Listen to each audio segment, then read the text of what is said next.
This is NBK, nothing but Knicks. When Sim passed the assist, you know that it's #1 show that breaks down the game. If you can't play defense, stay out my way. Dribble the ball, come down the lane. 5 seconds on the shot clock, who gon' win us the game? You wanna hear Nick updates and trade rumors? Postgame reviews, this the place you tune in. So tell a friend just to keep the ball moving. Like the page if you feeling the movement. Every game we coming to win. Give us a sub like a player that came off the bench. This is NBK, nothing but Knicks.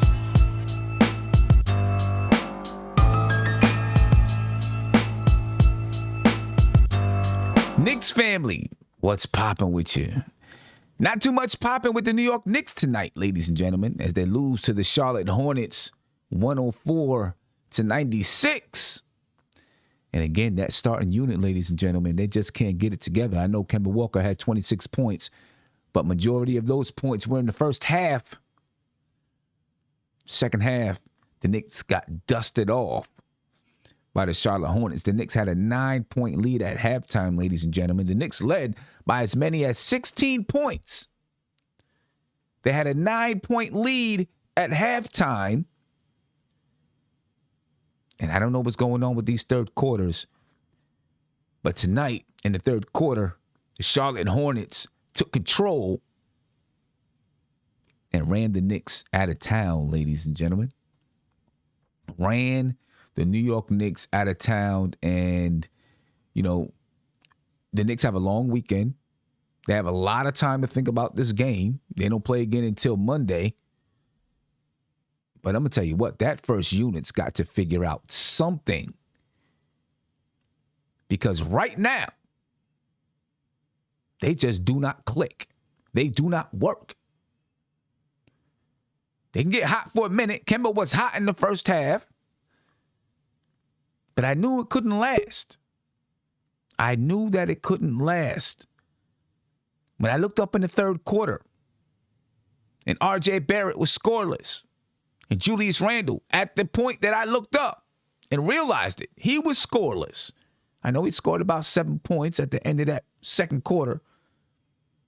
But I was like, okay, yeah, the Knicks are up 12, 13 points at that time. But it's not going to last. And it didn't. And all night long, Julius Randle struggled to score the basketball. R.J. Barrett struggled to score the basketball. Evan Fournier struggled to score the basketball. We're not going to win this way, ladies and gentlemen. It's not going to happen. It's not going to happen.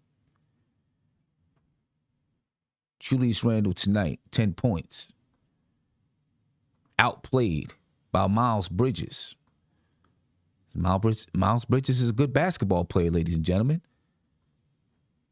But Julius Randle is supposed to be the all-star. He's supposed to be the second-team All-NBA player. He was outplayed by Miles Bridges tonight. Julius Randle, 10 points, 8 rebounds, 5 assists. Only shot 26.7% from the field. He shot 20% from the three-point line. Struggled all game long.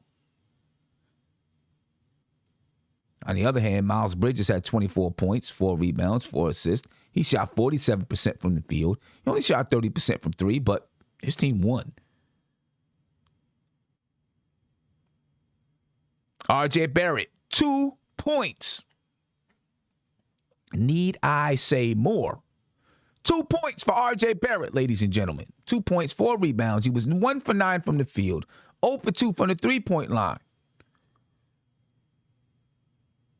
That's not going to get it. Evan Fournier, 5 points for Evan Fournier. 5 points for Evan Fournier, ladies and gentlemen.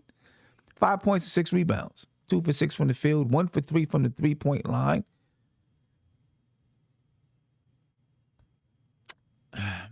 You know, I don't know. Kemba Walker had 26 points, 3 rebounds, and 3 assists. Alec Burks had 15 points and 9 rebounds. Mitchell Robinson, 11 points and 6 rebounds. Derrick Rose had 8 points. Emmanuel Quickly had 9 points. Obi Toppin had 7 points and 8 rebounds. I don't know, man. This is it's becoming disheartening. Disheartening, ladies and gentlemen. And I don't know what the answers are. Don't know what the answers are.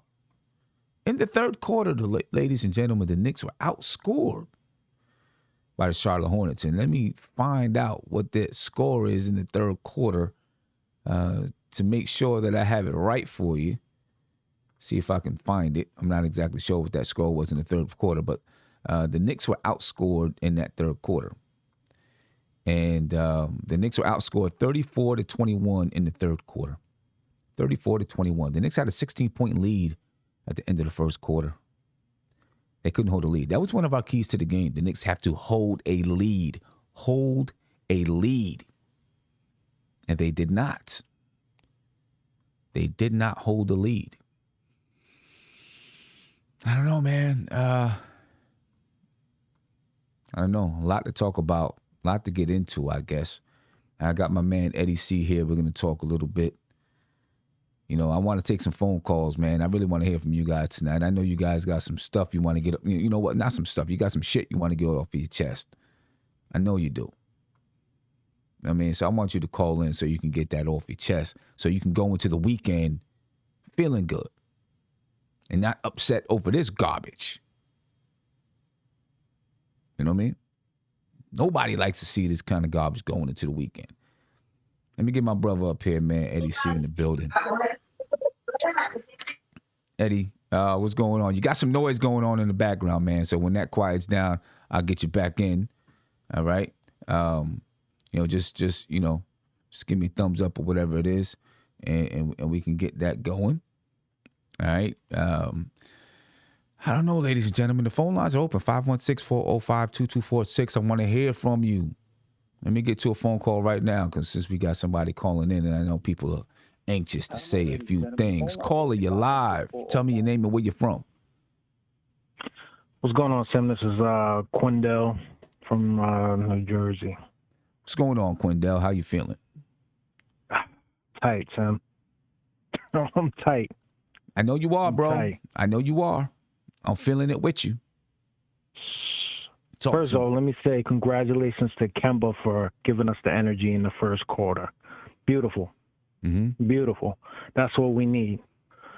But, and Evan Fournier, he scored the 5 points in the first quarter. That was great. The ball was moving. But when does it change towards the end of the first quarter when Randle feels he needs to get on the board? He feels he needs to get his stats up and get some points up. And then Kemba goes right back to giving him the ball, force-feeding him, letting him run the show. And it was like deja vu all over again. And then when they come back in the second quarter, in the second, it's the same thing. Everyone's cold at this point. Fournier's in the corner. I don't know what's going on, man. I have no idea what's going on. I don't know what's going on. I mean, you know, when the turning point came in the second half, the Knicks made a comeback.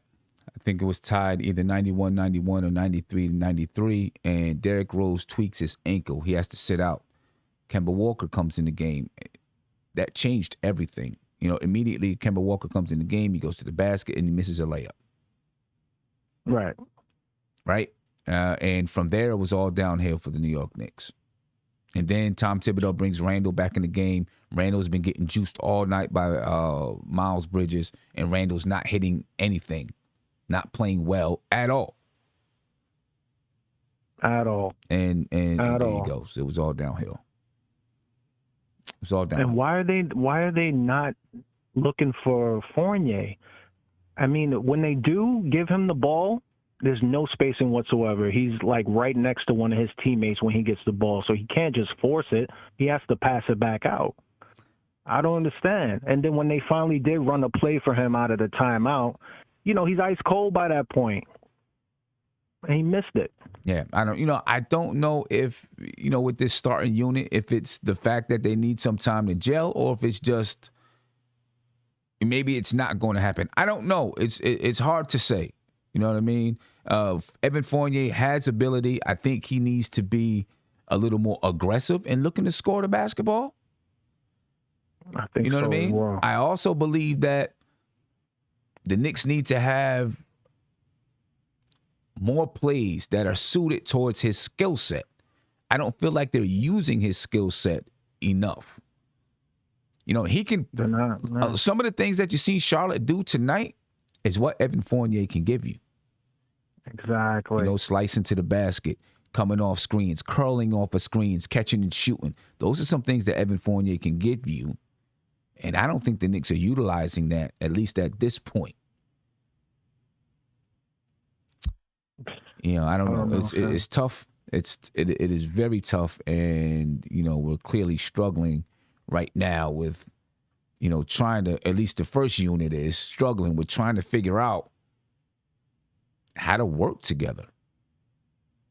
Nah. Yeah, you I don't know. Big time. At this point, do you feel that a trade will come if it continues to go this way, where we're winning one, losing one, or winning two, losing one? What do you think may happen? And if so, like, who do you trade? Like,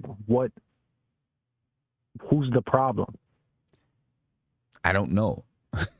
that's you know, I don't know. There's so many things going on with this team right now.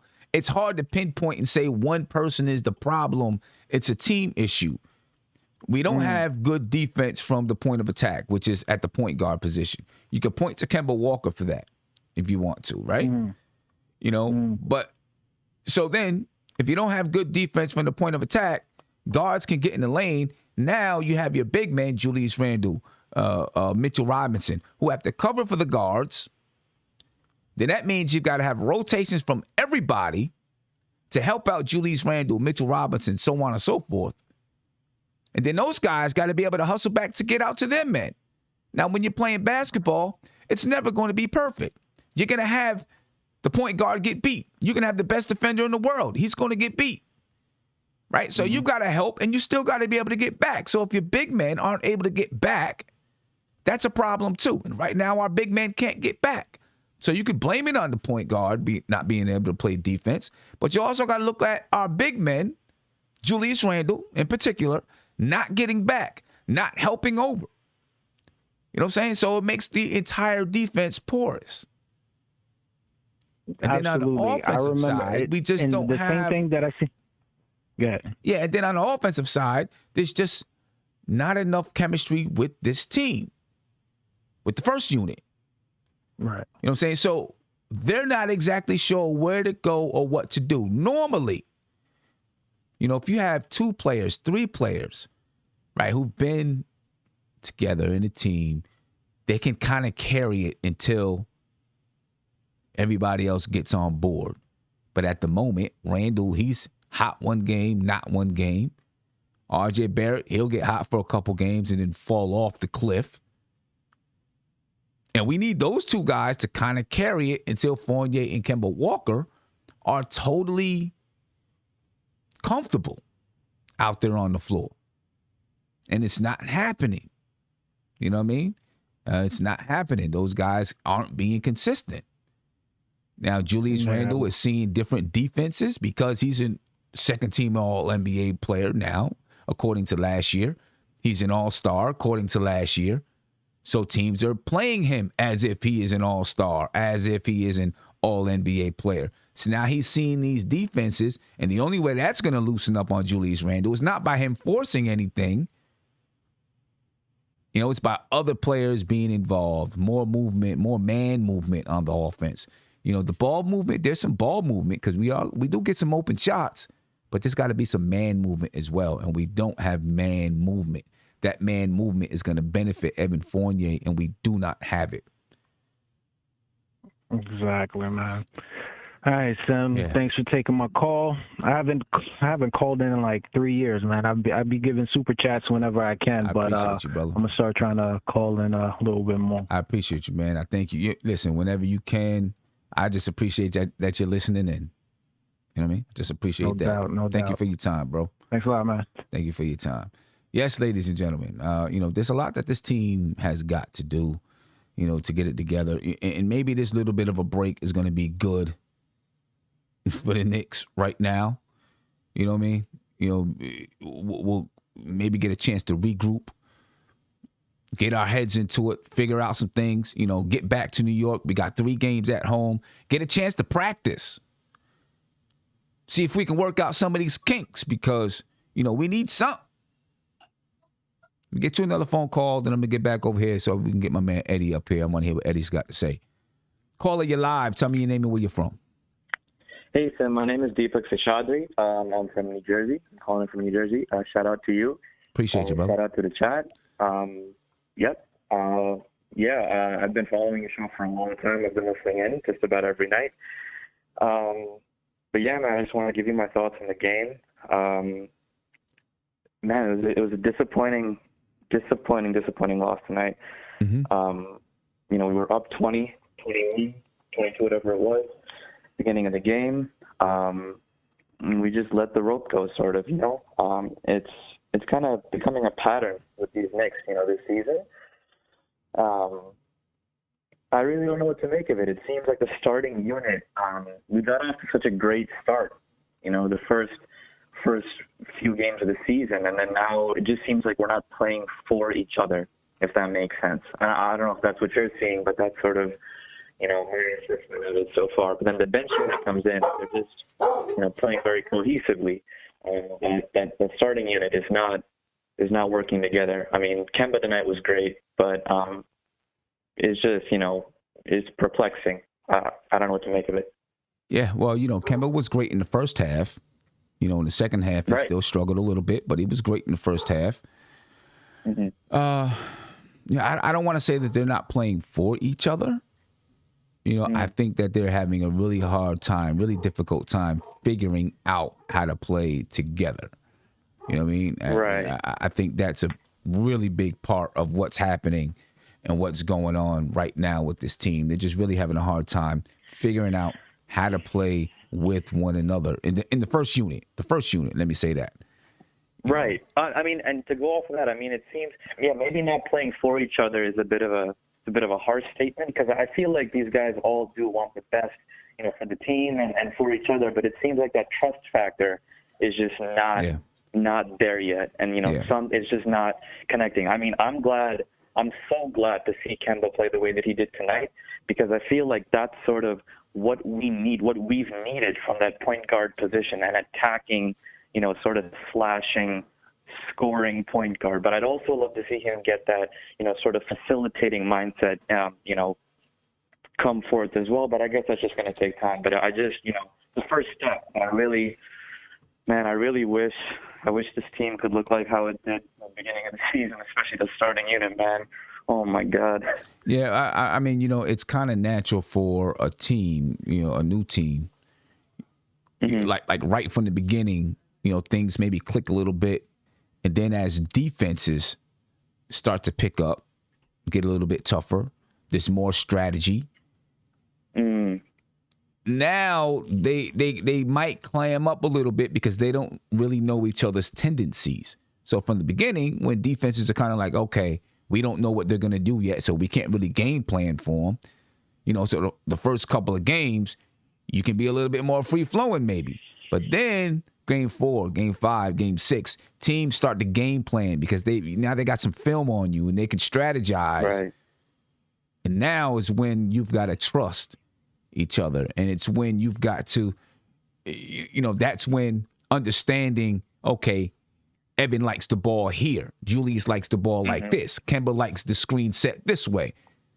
This is when those little things start to come out. So, yeah, it's a struggle. I just got one more question. So, off of that, if you see that the defense is starting to clamp down on you, it seems like at that point, that's when they get Julius the ball and they try to clear out and go ISO, for Julius.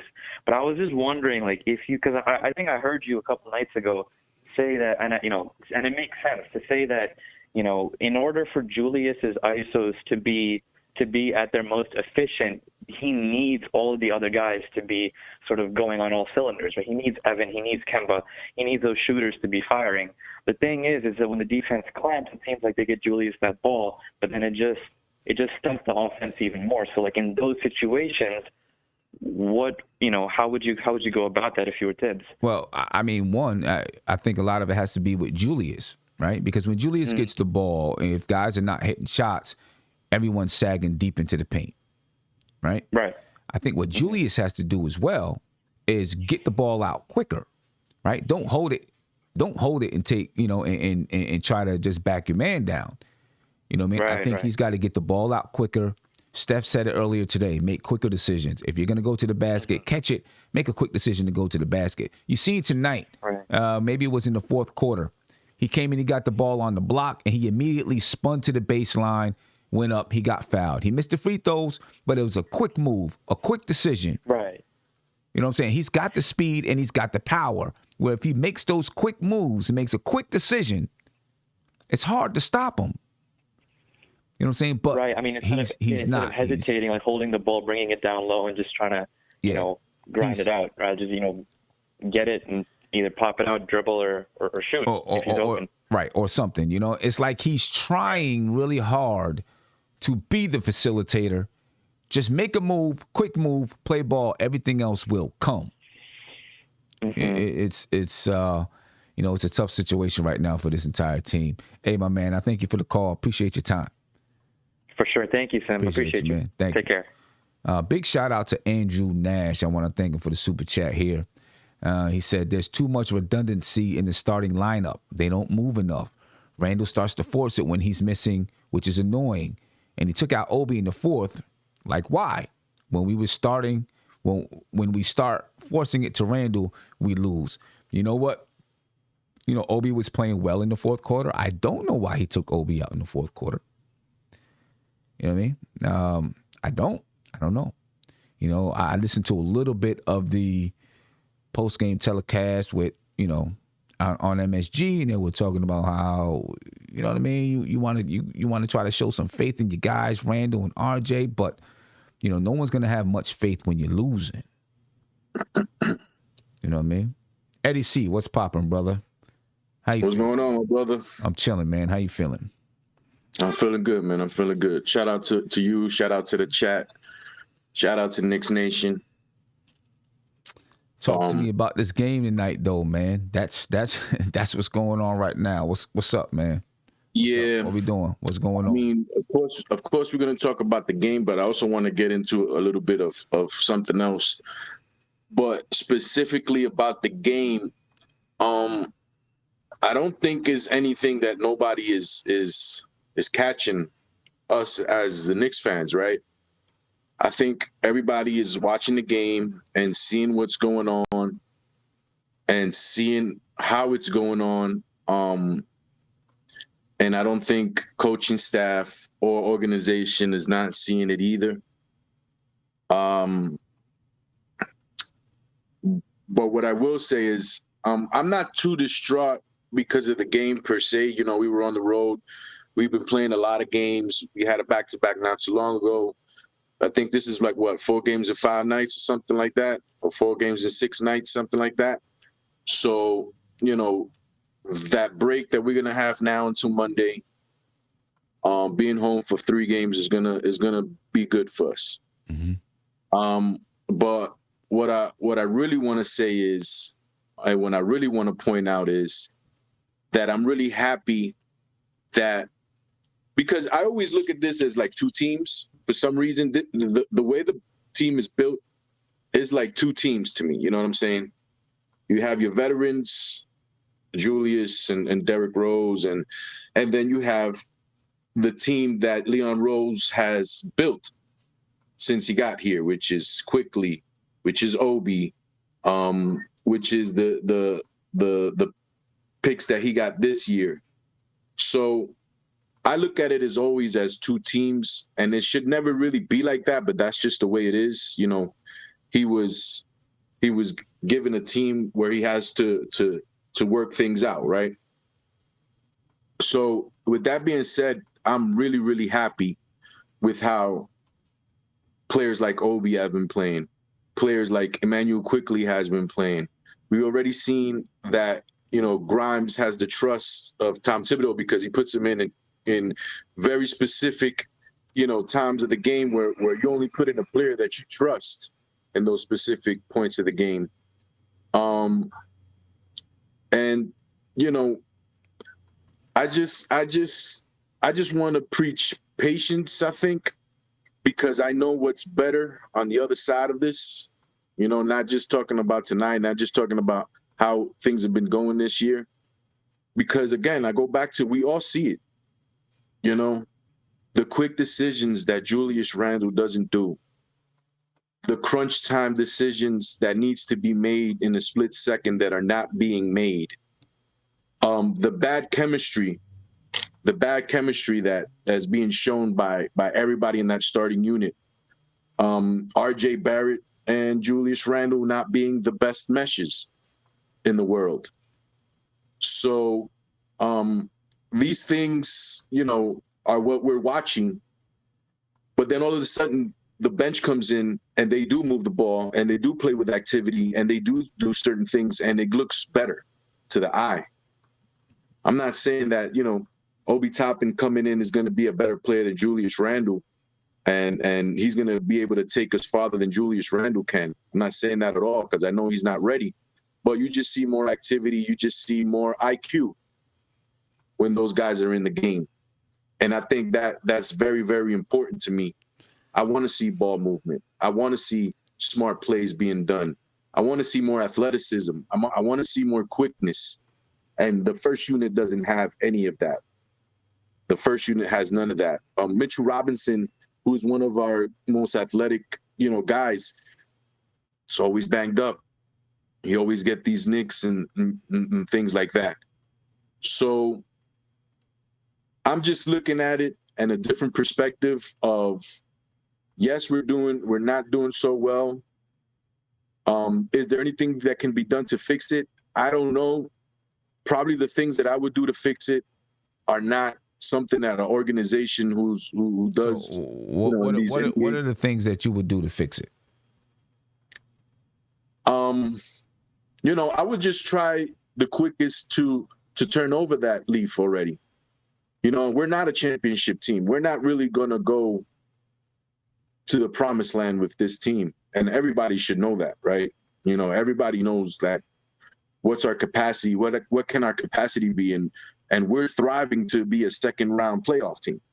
You know what I'm saying? And so if we're thriving to be a second round playoff team, then that's our cap. Then, you know, I mean, I don't know if we're striving to be a second round playoff team. You know, that's not the end game, obviously, for the organization. I think they're striving to be a second round playoff team right now because they haven't been to the second round team since Melo was here, right? Since 2013 or whatever it was. So, you know, that's the next step in where they want to be.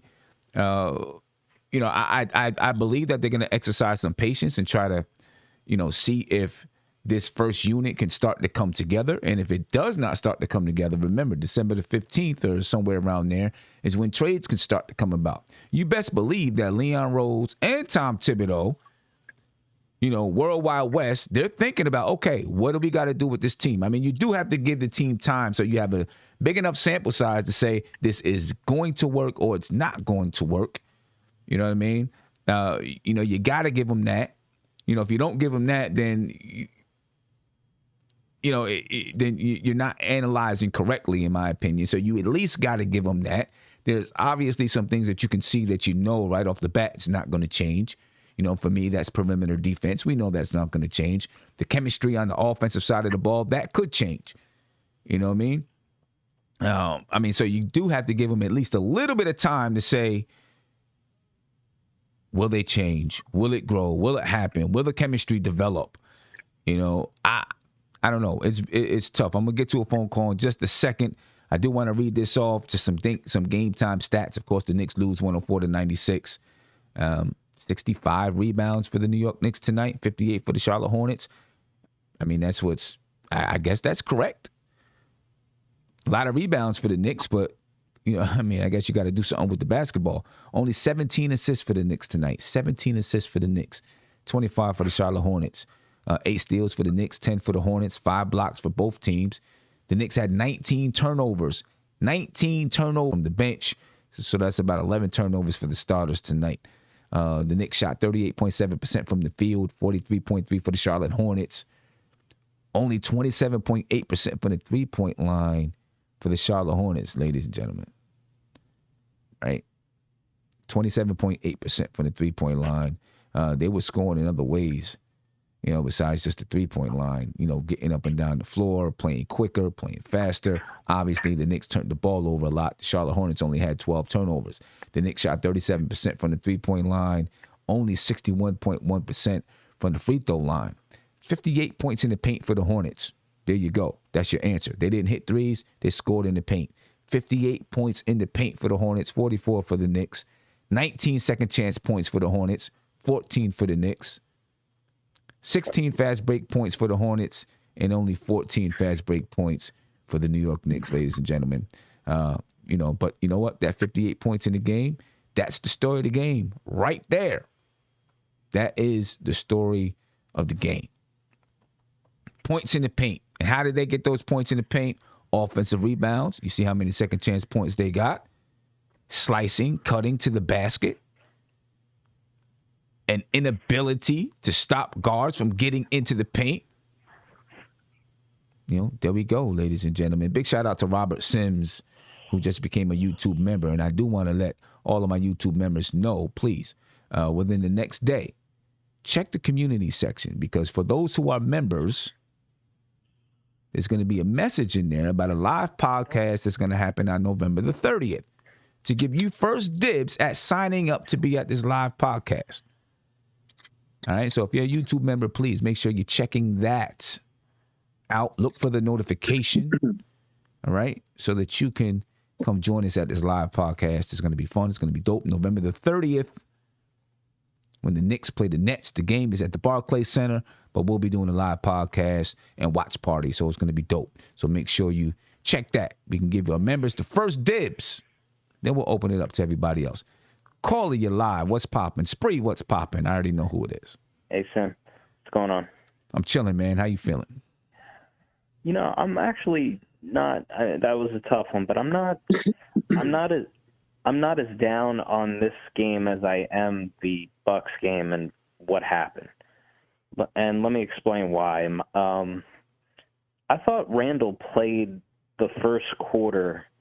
He didn't. Correct me if I'm wrong with the stats, by the way. Is it right that he took 2 shots, he had 4 rebounds, and he had 3 assists, right?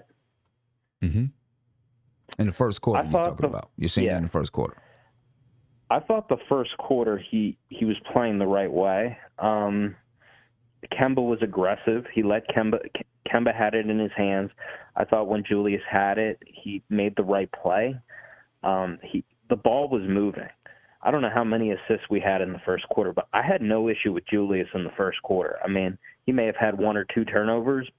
I didn't like Julius at the end of the second quarter. He took a bad fadeaway, led the other way. I want to say maybe 1 or 2 other possessions I didn't like, because I think he ended the first half with 3 turnovers.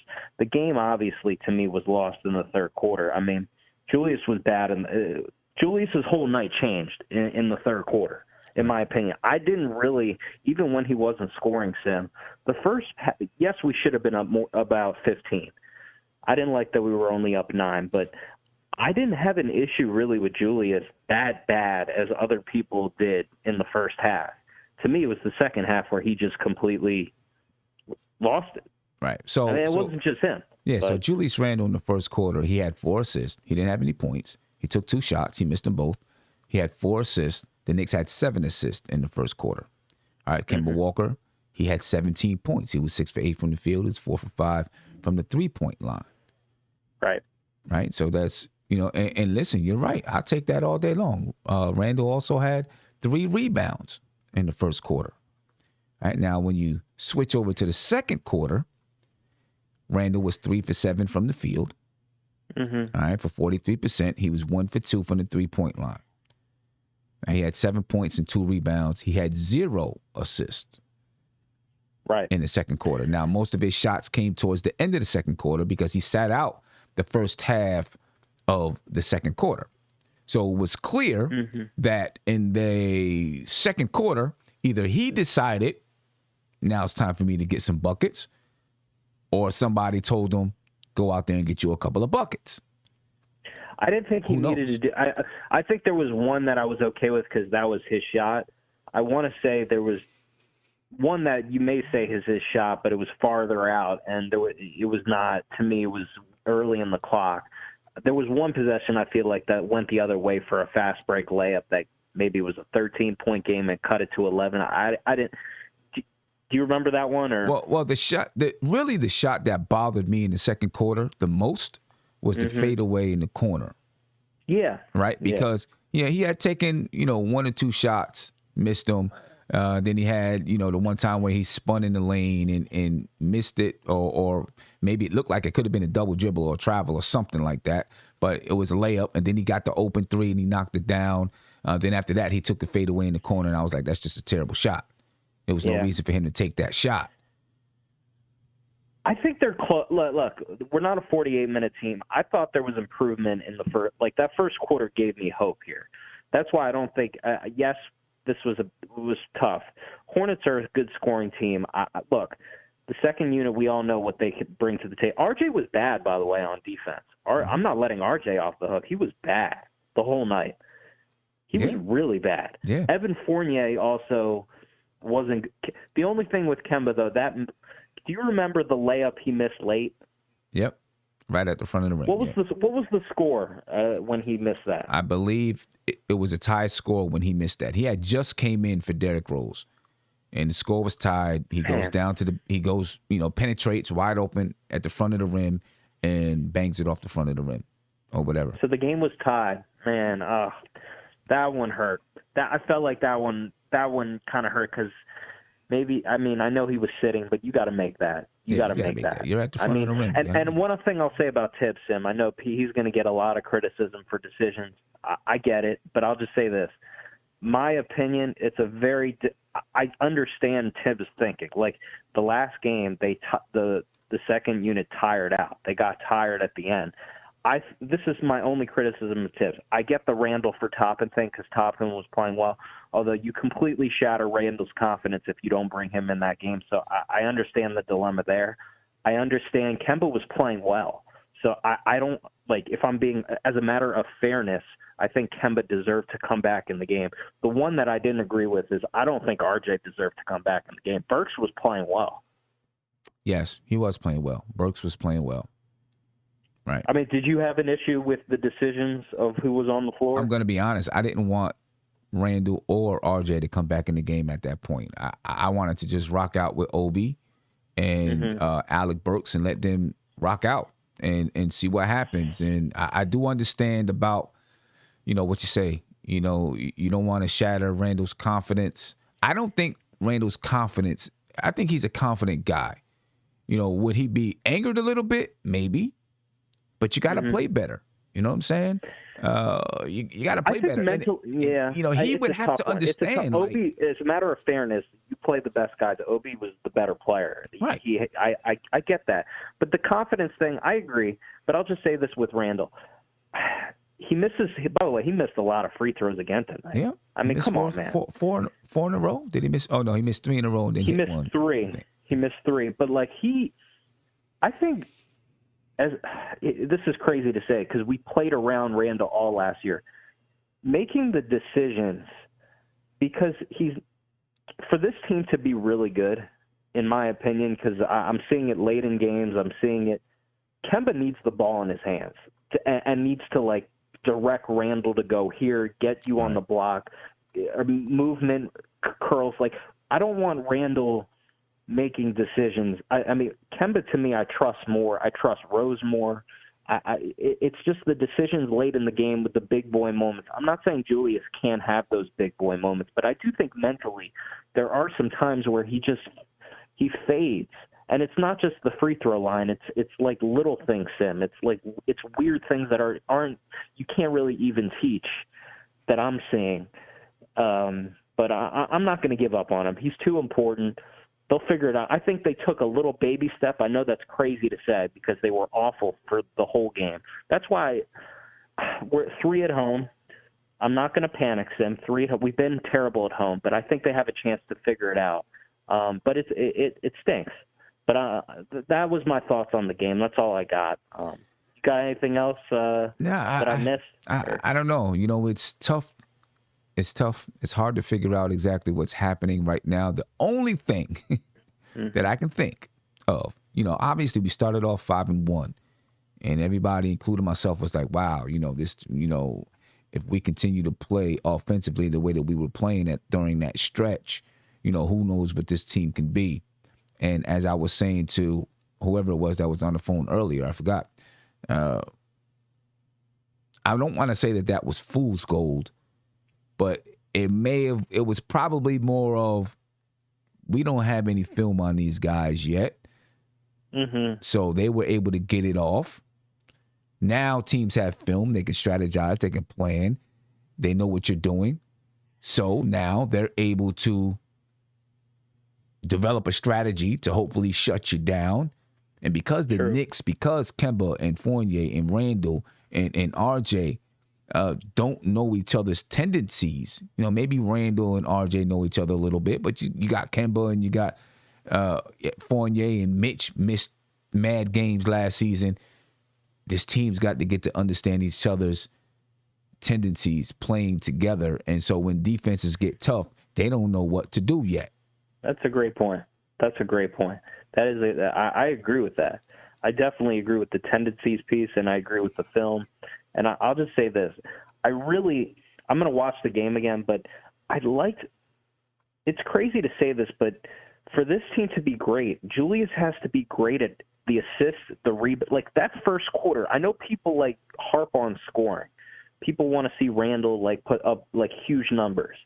But I really think because of how deep we are, if Randle can just look at that first quarter, I'm going to watch it again because I really thought it was really good. Maybe I'm overreacting in my mind, and that can happen sometimes. I liked how he played in that first quarter. To me, we got 34 points in that first quarter. What, you said 7 assists? 7 assists for the team, 4 for Julius Randle. Yeah. To me, to maximize what Randle can be, if he can do it, I don't know if he can do it consistently to playoffs, like 48 minutes. I'm just saying, I've never seen, he literally wasn't looking for his shot at all. He was just getting everybody going. And Kemba was rocking out. Kemba was handling it. I don't know. It's a long year. We overreact to every little thing. I understand we're frustrated. I agree with you. We got off to a hot start. I'm just saying things can turn really quick. If we get on a little spark in these next 3 at home, we're back to right on schedule. So it's a long year. We're figuring it out. We're figuring out what we stink at, what we're good at. I don't want people to completely give up on Randle. I'm trying to help the guy. I do think there are some problems, but I think that first quarter, if he watches that with us, he'll figure it out. But you're the man. We're going to figure it out. Appreciate you, man. Thank you for your time. I appreciate you. I want to give a big shout out to T-Bone. Thank you for the super chat. T-Bone said, Sim, the weight took more away from Mitch's game than it added. Well, I think like everything, even including Mitch's weight gain or muscle gain or whatever it is that, he gained, he's got to learn how to play with it too. You know what I mean? You don't just step on the floor. You might have been working out at home and doing all this kind of stuff. You don't just step on the floor with, however many added pounds and be able to play with it. It takes a little bit of time to play with it and learn how to play with it and learn how to use it and stuff like that. So that's going to take some time as well. Looking at the bench tonight, ladies and gentlemen, Mobb Deep had 42 points, 24 rebounds, and 8 assists. They only shot 41% from the field, but they shot 43.8% from the three-point line. Still, I think they look better. They may not have scored as many points, but they still look better than the starters. And the only reason why the starters might have outscored the bench is because Kemba Walker had 26 points. Most of them in the first half did not really play well throughout the remainder of the game.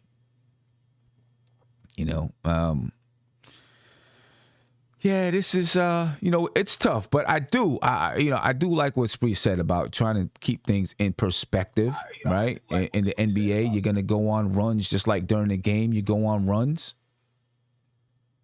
right? You go on runs during the game, a team goes on a 10-0 run, then they go back and forth for a little while, then the other team goes on a 10-0 run.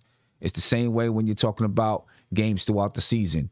You go on a run where you've won 8 of the last 10, And then you go on a run where you've lost 5 of the last 7. It happens like that. You know what I mean? So we've got to see, can the Knicks get themselves on a little bit of a run? We've lost 2 in a row. I'm hoping that they have a mantra that says we're not going to lose 3 in a row. You know what I mean? But right now they're 7-6 on the season. They started the season 5-1. So they've been 2-5 since then. And that's not good. Let me ask you a question, Sim. Can I ask you a question? Yes, sir. So I just want to know, okay, I heard Spree, says that he wants to kind of like help Randle out, because, he doesn't want to put all this on Randle, right? I would just want to ask you, if you're able to get an elite playmaking point guard, and for you to get that playmaking point guard on this team, he doesn't have to be a defensive demon, right?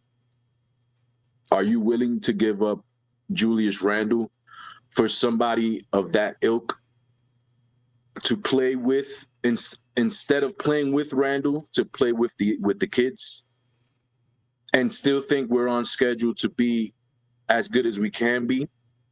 Because I say that because, when you're when you have like a business, or when you're a manager, or when you're a boss, not a manager, when you're a boss, sometimes you have to make really, really hard decisions, and you have to do them not with your heart, and it seems like there's not a lot of people that can do those things.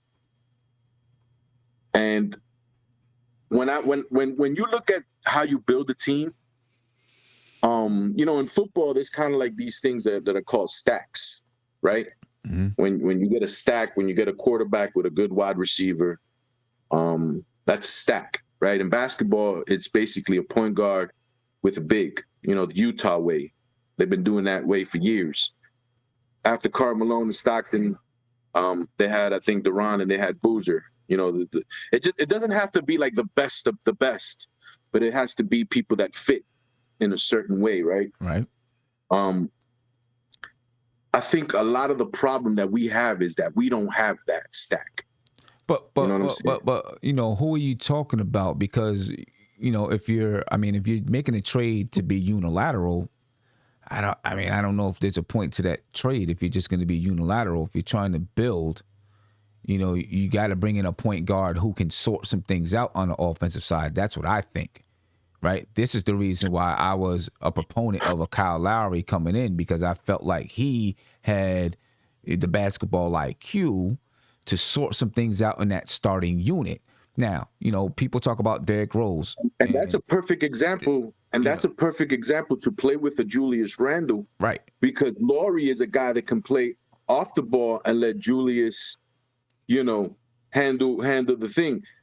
It doesn't really work like that with Rose and Randle, because Rose is a dominant. He needs the ball in his hand, and he's better when he has the ball in his hand. And he's really, he's a scoring guard. Yeah, like the guy wants to Rose score. has never been an orchestrator. Right. He's never been an orchestrator. So he's going to come in and score. Can he do it from time to time? Of course he can. But Rose is best suited to be able to attack. Because that's what his game is, and that's okay. I love it from Derrick Rose. That first unit needs an orchestrator, and so then what Kemba did they do with Derrick Rose? Kemba Walker is not that orchestrator. So then what did they do with Derrick Rose when he was at his best? They surrounded him with defenders. They surrounded him with rebounders, and they let him attack, right?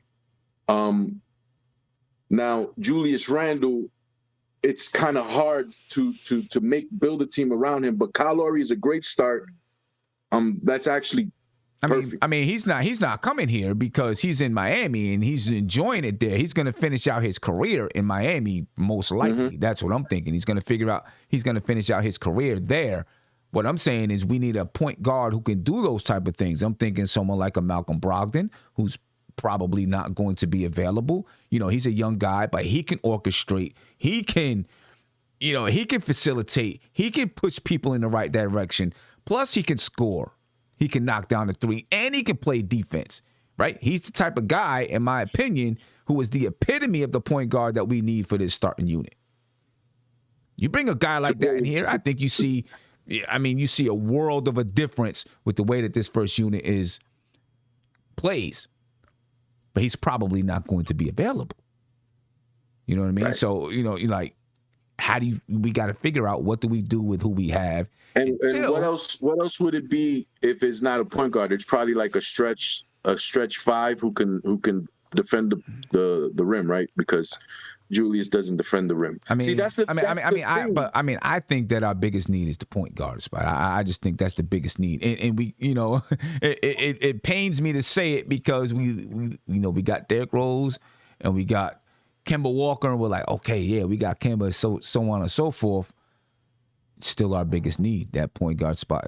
Like a guy who can orchestrate out there. It's still our biggest need, man. Let me get to this phone call. Call you live. Tell me your name and where you're from.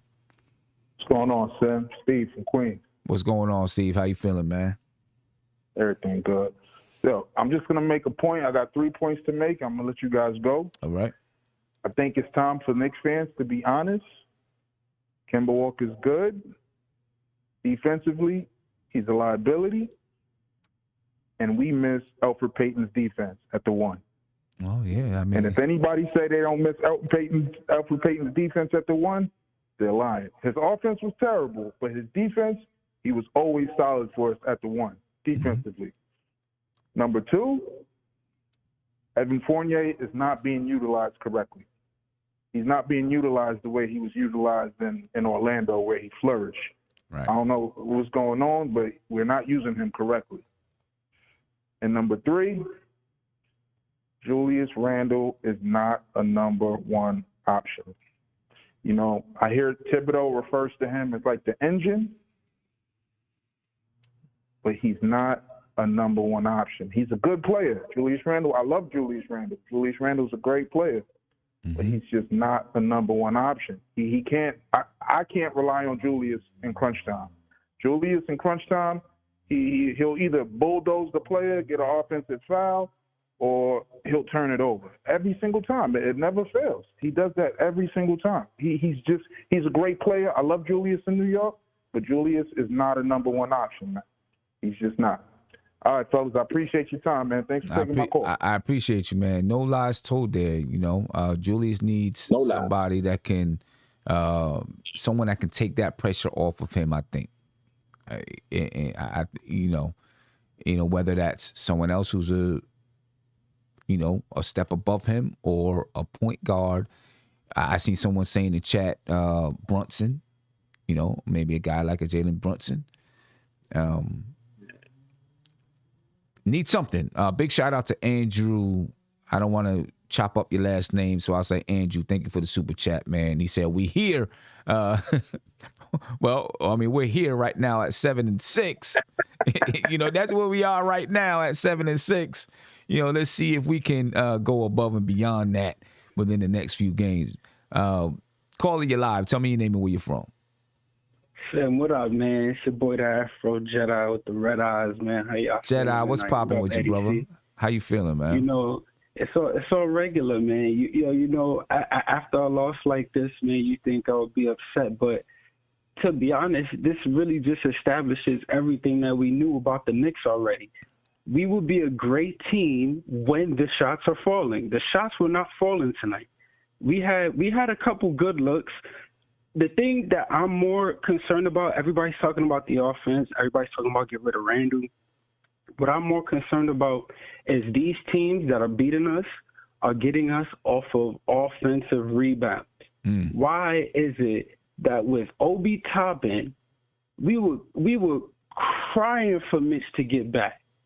Mitchell Robinson is back, and LaMelo Ball gets, 16 offensive rebounds tonight?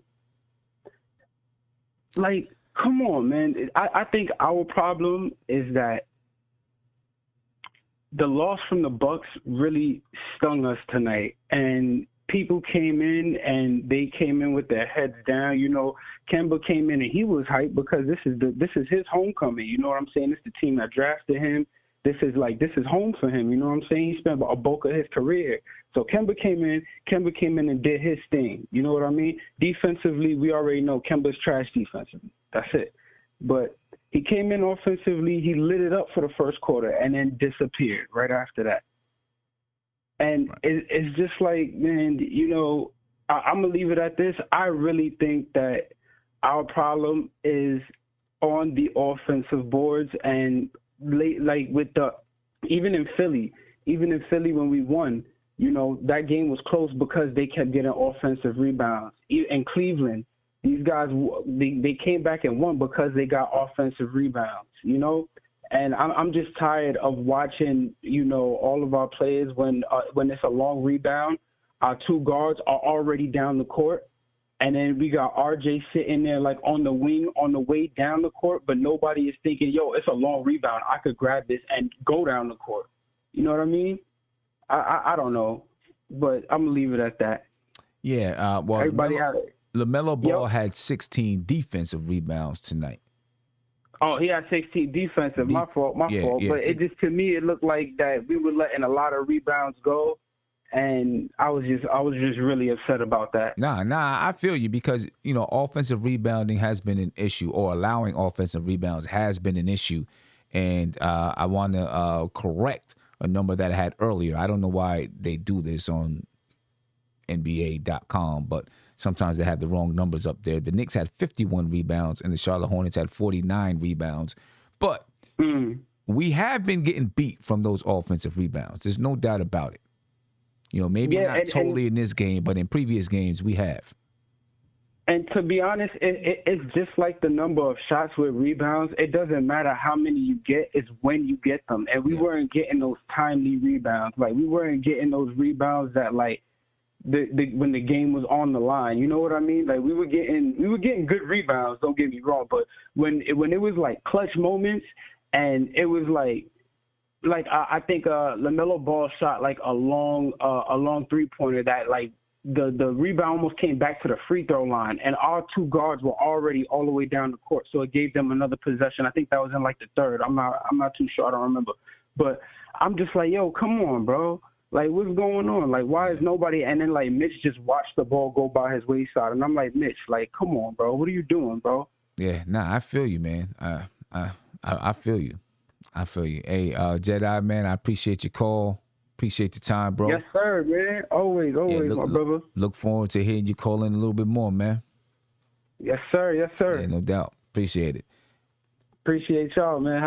Oh, and you know, another thing that I'm seeing from this team, Eddie, that bothers me is other teams are just more bouncy and quick to the ball than we are, especially in the first. I've alluded to that. I've alluded to that. I think it was one of my first points. The athleticism and the quickness is just not there on our first unit. I mean, I don't even. You know what I'm saying?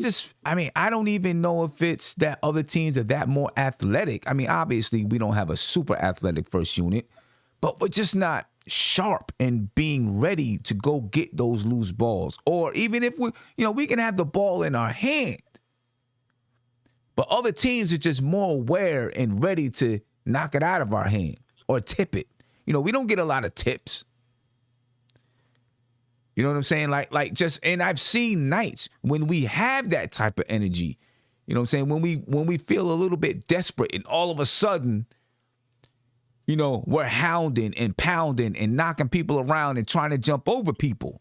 But it's not happening for 48 minutes. You know what I mean? It's not happening for 48 minutes. I think that's a great point. I think that's one of the points that I'm harping on. That is the athleticism, the quickness, the the quick thinking, the fast pace is just not there. I mean, to win in the NBA, you need these things. Like Charlotte Hornets is a jumpy, bouncy team. You know what I'm saying? They don't strike me as a rough team, which is the teams that we've been having problems with, like Toronto. But even Toronto is more athletic than we are. I mean, they have a kid in Boucher who's athletic, who's tall, who's lengthy. He doesn't even play. on their team. Yeah. Because they have so many, they have OG Anunoby. Like, OG Anunoby took Randle to school the last time they played. And to me, that's very alarming when a player that's not even there yet, not even a finished product yet, is hands in above, looking at least at that night look better. And I love OG Anunoby. OG Anunoby to me is a stud. He's a straight up stud. But even like our young guy, our young gun, who's RJ Barrett, he doesn't have that type of bounce. And there's one thing I want to say about RJ Barrett that I think we're doing him a disservice. Because when he came out of college, one of the things that I liked about RJ was that he was a big playmaking guard. Mm-hmm. And we've took that part of his game completely away in a New York Knicks uniform. That part of his game is virtually non-existent. And to me, that's a big problem to me. Yeah, well, I mean, he's got to be able to, can he do it in the league? I mean, I don't know. Well, I mean, he has the ball in his hands sometimes. He's not doing a lot of playmaking. I mean, you could be right there. Let's listen in to Tom Thibodeau. I want to listen to Tom. Actually, let me get to the caller first, and then we'll listen in to Tom Thibodeau. All right, caller, you're live. Caller, you're live. Hello? Can you turn that? Yeah, can you turn that down in the back, please? Hello? Yes. Can you hear me? I don't know. I'll get back to him. You got, he not hearing. He got stuff going on in the background. Probably listening to the show in the background. My man, call back, but make sure you got that turned down in the background. I'll pick up the phone and you'll be able to hear us talking while we're on the phone. All right. Let's listen in to Tom Thibodeau. The offense stall. The third quarter was a problem. Then the bench came in, straightened that out, fought, got the lead with 4 to go, and didn't close out. When you look at the starters, they talked a lot about taking ownership of needing to play better tonight, and we saw that in some stretches, but they still end up in the minus category. What did you see from that starting unit?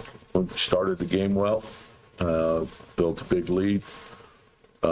In this league, you got to play for 48 minutes. That team's capable of scoring a lot of points, and no lead is safe.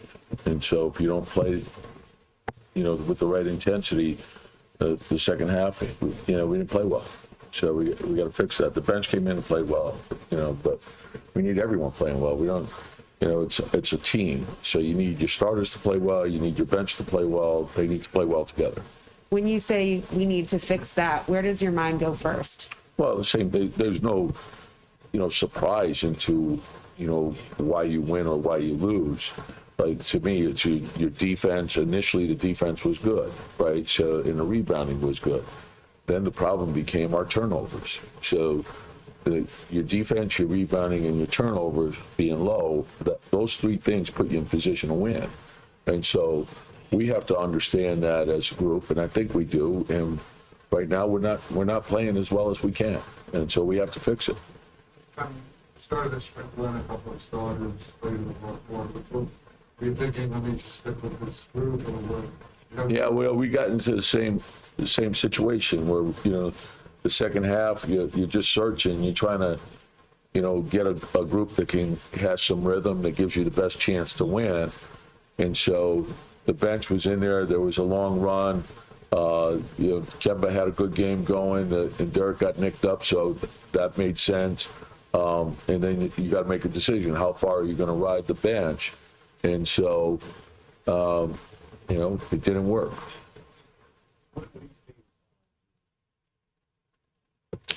The same thing. It's like it's not a one-person thing. It's our group. We got to function well together as a group, and so we got to bring the best out in each other. And so everyone has the responsibility to execute, to share the ball, to be in the right spots. That's what we have to do. And when we do that, we're very good offense. Once you have that window done, break away, and after that, things change. What do you think of that? What does that think? I'm here.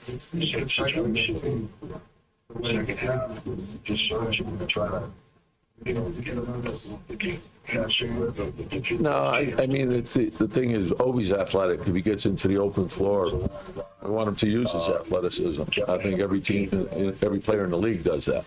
So that's part of the game. I think that, Bridges is a good player. They're a tough team. So, I think there's plays in the game. Oftentimes they're plays in which they were generated from great hustle.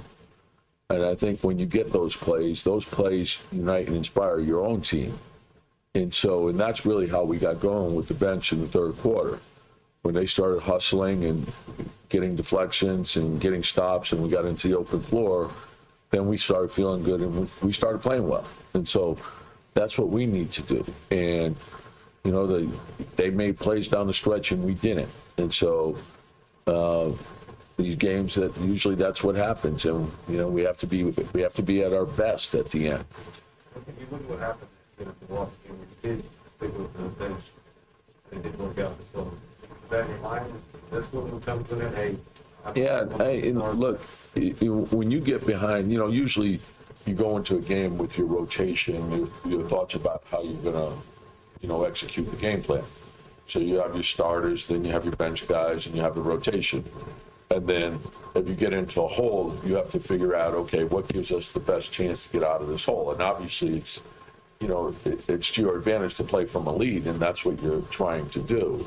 But we were at such a deficit that we kept riding it to try to close the gap and get the lead, which we did. And then you got to make a decision at the 5-6 minute mark. Okay, are you bringing the starters back? So sometimes it works, sometimes it doesn't. Ideally, you'd like to bring your starters back.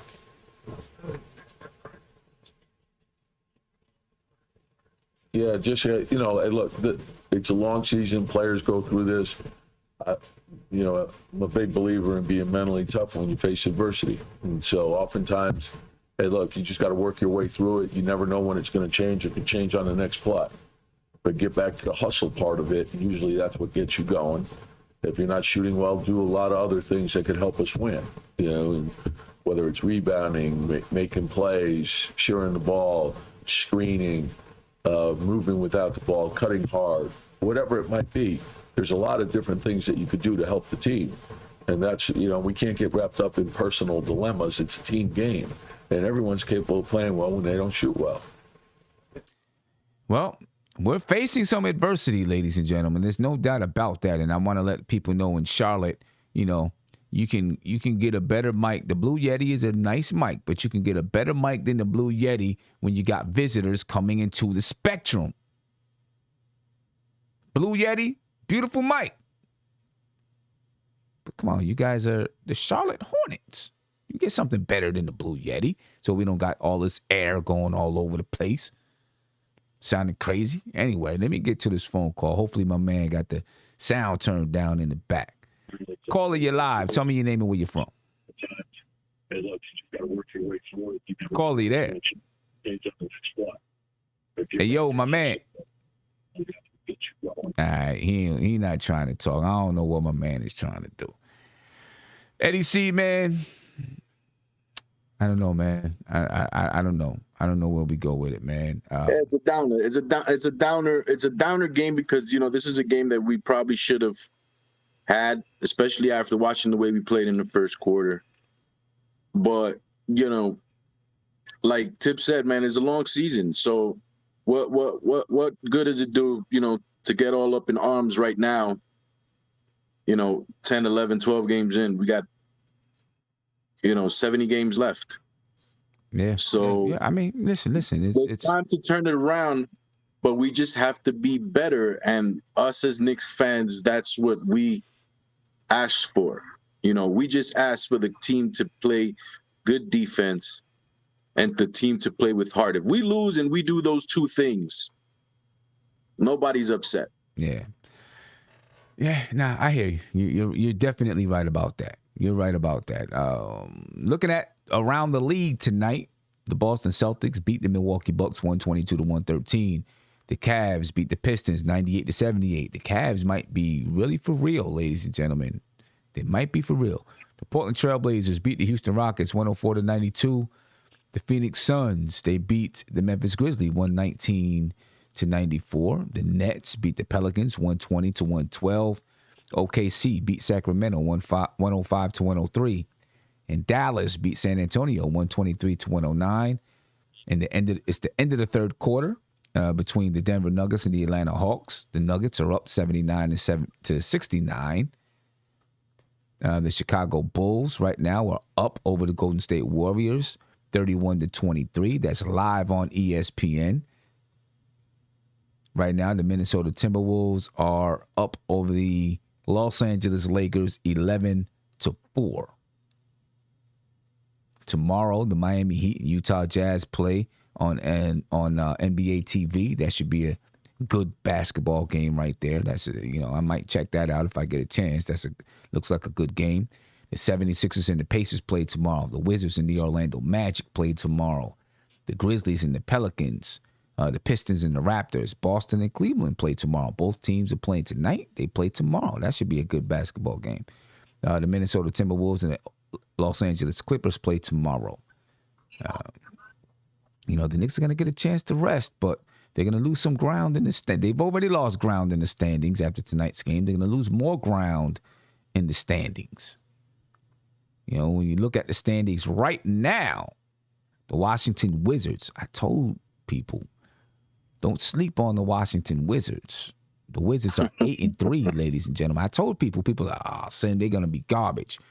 The Wizards are 8-3. The Chicago Bulls are 8-3. Obviously, we're early in the season, but they're 8-3 right now. The Brooklyn Nets. Kuzma has been playing really good for them. Yeah. The Brooklyn Nets are 9-4. The Cavs are 8-5. Philadelphia's 8-5. The Miami Heat, they're 7-6. That rounds out your top 6 teams. You got the Raptors are 7-6. The Knicks are now 7-6. The Boston Celtics are 6-6, and the Charlotte Hornets are now 7-7. That rounds out your top 10. Then you got Milwaukee at 6-7. The Pacers are at 5-8. The Hawks are at 4-8. Orlando Magic, they're at 3-9, and the Detroit Pistons are at 2-9. Okay, you better believe the Bucks, as soon as they get healthy, they're jumping right back into the playoff situation. All right, we'll see what the Hawks are going to do. The Pacers, I don't know. We'll see. And right now, the Golden State Warriors, ladies and gentlemen, they look like they're playing like championship contenders. They're 10-1 on the season. The Phoenix Suns are 8-3. There was a lot of people that were kind of glad that the Phoenix Suns weren't doing well to start the season because Elfrid Payton was on the team, and they didn't want Elfrid Payton to be part of a good team, but he is part of a good team, ladies and gentlemen. They're 8-3. The Utah Jazz are 8-4. The Mavs are 7-4. The Nuggets are 7-4. The Clippers are 7-4. That rounds out your top six in the Western Conference. The Lakers are 7-5. The Grizzlies 6-6. The Trailblazers 6-7. And OKC, they're 5-6. That rounds out the top 10. And then you got Sacramento, San Antonio, Minnesota, Houston, and New Orleans. Houston and New Orleans are the 2 worst teams in the league. Both teams only have 1 win. But there we have it, ladies and gentlemen. This is where we stand right now. We'll see what the Knicks do over these next 2 days. If they can, find a way to build some chemistry in that first unit, do something. Do something to get some things right, man. I want to take a listen to Kemba Walker, see what Kemba Walker's talking about. This is Kemba Walker in the postgame. We heard Tom Thibodeau. Hopefully it sounds a little bit better. They still rocking that Blue Yeti, though. You know what I mean? Which is a good mic. I'm not dissing the Blue Yeti. It's a good mic. But not for these purposes. Anyways, Kemba Walker. Just not getting stops. They started making shots. They started getting all the momentum, and it started going downhill from there. For us, our bench came in, brought us right back. Gave us a chance, but we just fell short. You guys had a much better start, and you talked a lot about getting that done tonight. And you had a lot of points there in the first quarter. The starting unit, what was the difficulty though in the third to come out with the same kind of I wish I could tell you. That's been our problem. This season, our starts, especially in the third, hasn't been great for us. We got to find a way. We got to find a way to be better. Start the third quarters. How disappointing is this loss? I mean, back with Charlotte, we played them sensationally for the first half. It's pretty disappointing, but not because of Charlotte, just in general. Though we started off so well, and you know, just the way we lost, I think is what's most disappointing. You talked yesterday about being more aggressive. That's on your mind today, the way you came out? I was just taking what the game gave me. I was open on the shots that I took. I was just taking them. You know, just the night they were falling early on. Obviously, the trend of the starters not playing well to start the third quarter or start the first game. We talked about it before, and you said we got to fix it. What can you do to fix it? What is that going to take? It's going to take energy. It's going to take pride. It's going to take 5 guys to do it. It's going to take us 5. You know, we got to figure it out. We just have to. Or else it won't be good for us. It won't be good for us. So, you know, it needs to get better. It just needs to get better. What's that showing? No, it's so much that goes into energy, man. Like, you know, just communication and, you know, body movement, you know. There's things that contribute to that. Like I said, it just needs to be 5 guys, you know, at once. Not just, you know, 2 or 3. It got to be all of us as a unit. Evan was saying this morning that the offense is starting getting kind of stagnated. Do you agree with that? You know, every night it's going to be a different guy. You know, it's going to be a different guy. I think we have enough guys who can really score the basketball. We need to get some more movement together. I just think it's still pretty new for us, you know, especially me and Ev. You know, with the 2 new guys coming in, trying to find our way, trying to find our spots, trying to find our shots. And, you know, we just have to figure out how to be a little bit more consistent. I mean, that first quarter, though, I mean, was it just like the familiarity with the... No, not really. I just been working hard. That's really it. I just been working hard to get myself going, get my shot going, trying to do what I can to help this team. Yeah, at least he got the dope bucket on, though. I gotta say that the bucket hat was dope. Mark, what's popping, man? We about to get out of here soon, so you coming in on the tail end, but what's popping? I just want to say, man, the effort again in the third quarter, man. I don't know what it is, man. Sim, again, the bench mob. The bench mob. Mob deep. They balling. And quickly. Yo, Lord. And now Rosen's out. What are we going to do? Where's the energy from our starters? Well, is Rose going to be out?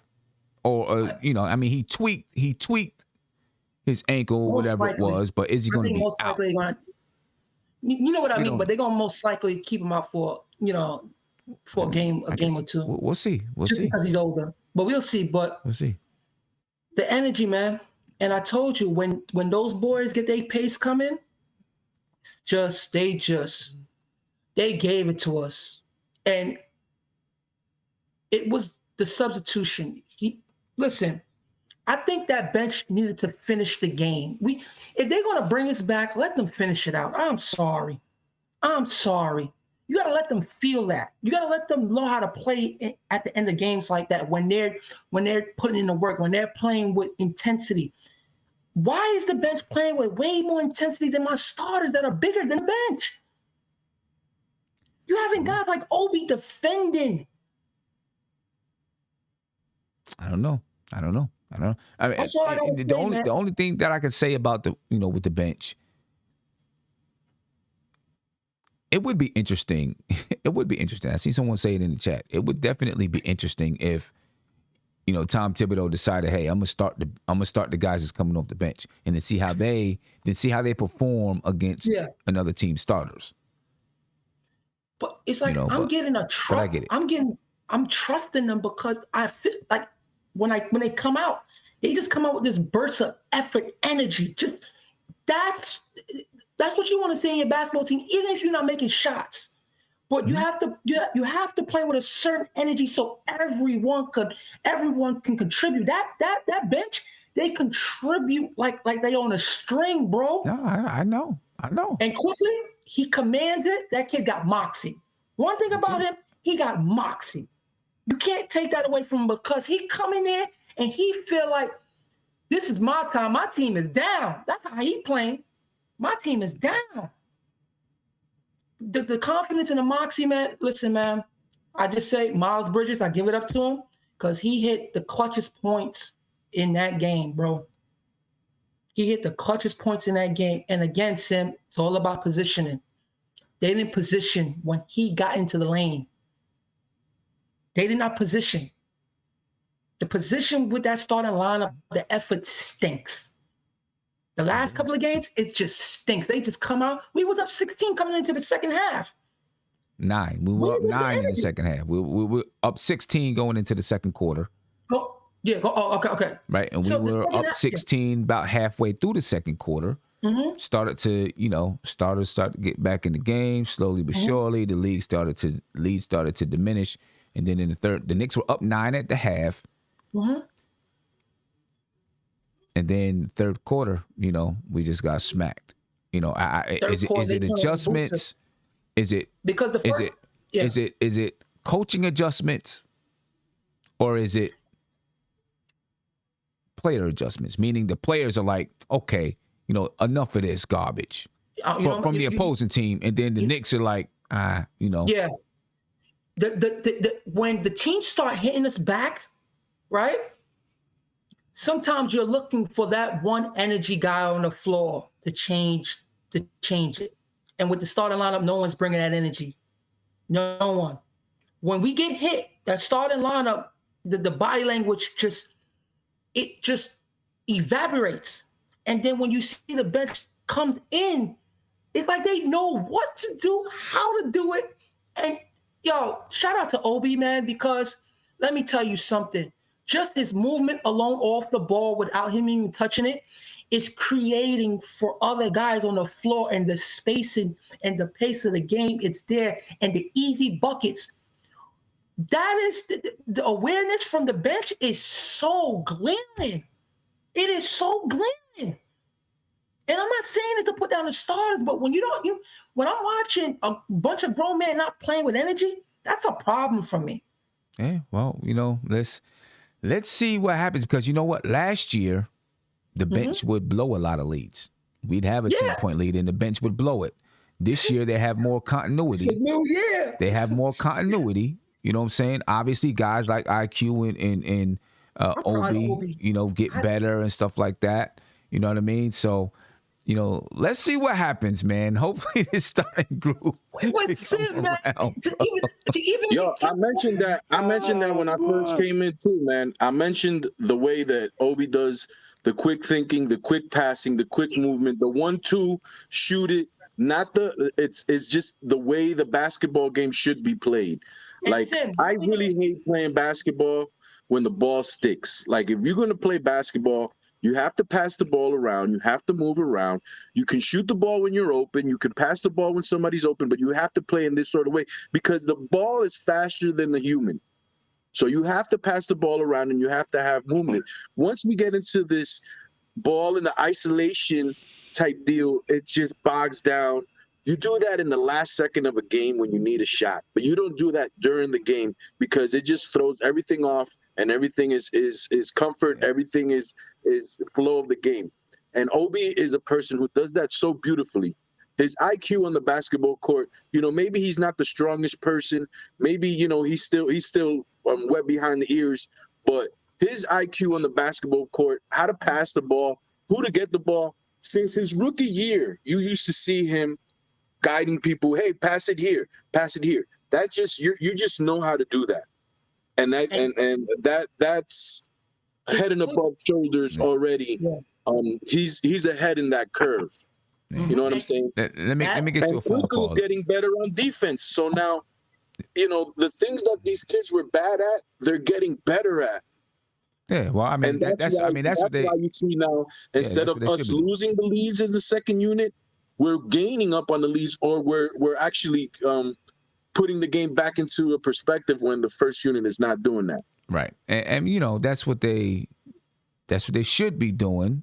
Getting better at their weaknesses. We're gonna go through a stretch. Trust me, we're gonna go through a stretch throughout the season where the bench isn't playing as well. You can believe that. That's okay. I mean? You can believe that. Caller, you're live. Tell me your name and where you're from. Yo, what's good, man? What's good with you, brother? How you feeling? Sosa from Brooklyn. What's going on with you, man? Not much. Just want to say a few things and I'll be on my way. Kemba had a good night today. But I feel like our starter unit is struggling because we don't have a natural point guard. And we're not getting easy buckets. Right. That's how I feel. And then even though Rose didn't distribute like that today, but the second unit is getting more easy buckets and getting more buckets in transition. Yeah, and it's not even about if one player is distributing. It's about how they move and flow as a team, right? And they get it. They know where each other's going to be. You know what I mean? Rose understands when to pull up off the dribble, and then other players know, okay, Rose is about to pull up off the dribble. Let me get myself in position. It's all those little type of things helps you as a unit, right? Because they've played with Rose for a while, so they see he's taking this dribble, that dribble. Oh, he's getting ready to pull up because he just took his rhythm dribble.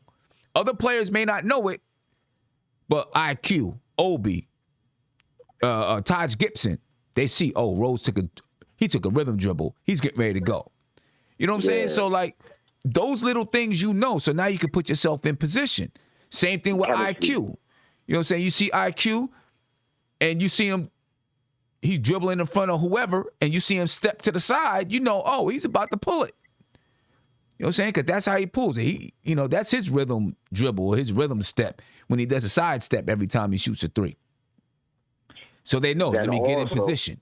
Yeah. So, those little nuances mean a lot when it comes to chemistry, which is one of the reasons why we got to say, is this group, can this starting group, do we got to give them some time? Do we got to give them some time? I don't know, but I don't know. We not defending the guard position. That's true. It's like every team, even guards with no names, like the other night with Orlando. Guards with no names killing us. Yeah, I know. And that's the one thing. Kemba had what? 26, 23 points, something like that. 26 But then points. Rozier had 18. Right. So, yeah, man. And then it's rare. I mean, this year so far, it's rare that Kemba gives us more than 20. But then when he gives us more than 20, the opposing guard is going toe-to-toe with him. Right. When he's having a good night offensively, then defensively, you already know. Supposedly, we missing Elfrid Payton from last year. Supposedly, I don't really agree with that. That's why I really wanted to go after Lonzo Ball. Yeah. Even though he's not a scorer and don't matter. He could pass. The defense. He's giving us defense, size, and he's distributing the ball. And he's who give us easy buckets. Right. That's how I feel. Bro. Yeah. Now I'm with easy you. Buckets also. The starting lineup is not getting easy buckets. Yeah. Everything seems hard. Everything seems hard. Everything is hard. Everything is hard. Everything's hard. Yeah, man. Yeah. Hey, man. I feel it. Yeah, I feel you, night, bro. Man. stressful, man. Yeah, I feel you, bro. Hey, I appreciate your call, man. It is a frustrating night. Hopefully, good thing they got 2 days off. We got 2 days off. We can calm down. Hopefully we come back Monday and we can start to do some things, man. Hey, I appreciate the time, bro. No problem, man. Have a good night. And every time, when I would talk with people about Lonzo Ball, everybody kept saying, but he can't penetrate. He can't penetrate. He could shoot that rock, though. I tell you that. He's one of the best. He can penetrate too. He can penetrate. Call it your lie. He could do a lot right now. I think he's the homie. What the Bulls do. Yeah. Hold up, Mark. Call it your live. Tell me your name and where you're from. It's not. Hey, what's up, Not? What's going on, man? What's going on, Mo? Listen, the team right now is bending. We're not breaking. You know what I'm saying? I believe Tibbs is too stubborn to try something new with the kid. Going against a young team like Charlotte, he should have given Grimes and them Burks. I think we are not using the rotations correct. Kemba, his return game to Charlotte lit it up 17 first quarter, but in the fourth quarter, guy misses the layup. Yeah, man. I know. I know. Listen, he gotta try these kids out. The game of basketball is a young man's game. You know what I'm saying? We got these kids sitting there, and you got to put them to burn, put them to run. It helps us out. You know what I'm saying? The second unit brought us back in this game because they're playing with energy, youthful energy. Yeah. Fournier, Kemba, those are good signings. But I wanted to come into the season managing their minutes, managing their playing time. 30 minutes a game for Randle, 30 minutes a game for Barrett. That's wearing them down. And then we want to what's wrong? What's going wrong with the team? Too many minutes. You think so? I guess if you want the bench to play a little bit more, you know what I'm saying. But I don't know if they're being worn down right now. I think they're just not clicking. You know what I mean? There's no rhythm. I think they're just not clicking, man. They just not clicking right now. I'm gonna get to another phone call real quick. And then let us get some last words in. But Mark, I just want to troll everybody real quick. And I know I'm being a troll right now. I'm doing it just for fun, just because I'm mad. I like when you like that. I'm gonna just troll everybody right now. And y'all can throw tomatoes at me. I'm cool with it. I expect to see a bunch of tomatoes in the chat when I say it. But Elfrid Payton has a defensive rating of 106.7 right now. Come on now, man. Don't do that now, man. Elfrid Payton has a defensive rating of 106.7 right now. What Reggie doing? Because I miss Reggie. Kemba Walker has a defensive rating of 111.6 or 111.3 right now. Yeah, I'm going to troll everybody. I don't care. Y'all can throw tomatoes all you want. I'll take it. Come on, man. I'll take it. At least say Reggie Bullock. Come on, man. I'm just saying. Man. I'm just saying. I ain't even looking at the chat yet. I got tomatoes yet? You got a couple. I got tomatoes in the chat yet? I don't care. Throw them. They hitting you with the stop sim. Stop it, sim. I mean, it's the truth. Call it you live. Tell me your name and where you from. Ron from Williamsburg. Ron, what's going on, man? Hey, can you turn that down some in the pack, bro? Oh, my bad. I'm a rookie, B. Sorry. Still Knicks fan. What's going on, man? Where the tomatoes at? That's good. I see. Look. They throwing tomatoes at me in the chat, Ron. They throwing tomatoes at me. Yo, mean face. I got all of that at me. As Knicks fans, we all need tomatoes right now, man. What we going through right now is horrible. Listen, I've been listening. This has been rough for me. Listen to it. Great takes by all you guys, Mark, Eddie C, obviously you, Sim, and some of these callers have been right on, man. Yeah. I just feel like the biggest issue with this team is we are not playing the way we should be playing with the personnel we got. We know we got limitations. We know we got issues, right? So we already talked about, and I think, we all talked about this in the past, they need to out-rebound their opponent. They did that tonight, right? We still lost. Mm-hmm. Tonight, Kemba got off hot, was scoring great, fine, but the rest of the team wasn't scoring good. Our starters stink. RJ had 2 points. So all I'm saying is, if you know stuff is not working, you're one of the better conditioned teams in the league, run up and down the court. Use your team. You got Obi, you got Quickly, you got guys who can push the ball, and then you got these young dudes on the bench that can give you 3-4 minutes to spell the other guys. You don't want to mess up the rotation. You don't want to put Grimes out there too long. Fine. Just run Grimes out there for 3 or 4 minutes. There's no reason, you got to tell me there's no reason why Taj Gibson, who I love, and Taj got great heart, great hustle, there's no reason why Taj should be out there running around with these young boys. That he's older, he's getting in foul trouble, he can't get up with some of these bigs that they got. Jericho Sims is rotting on the bench. I don't care if he's not ready for the NBA. Put him out there, let him get in foul trouble, but at least you're giving Taj some time to get rested. Like, I don't know what Tiz is doing, man. Frustrating the hell out of me. I'm going to say this, Rob. What he needs to do, right? The subbing pattern. Don't let Randle play the whole 12 minutes. Take him out at like the 4-minute mark, right? Throw Obi in there for some energy, right? Because it again, this team, it's an energy thing. It's the energy from our starters. They just look like they don't want to not say play with each other. They're not flowing right. They're just not flowing right. And guys are not doing the little things. When you look at the bench, they're doing the little things so they can get big outcomes. They're playing with intensity. That's why they're getting steals and easy fast break points. Our lineup do not run for nothing. They run for nothing, man. We have to change the energy with the starters, man. They're the guys that set the tone. The bench shouldn't set the tone for the starters, especially coming into the second half. Yeah, when we was up.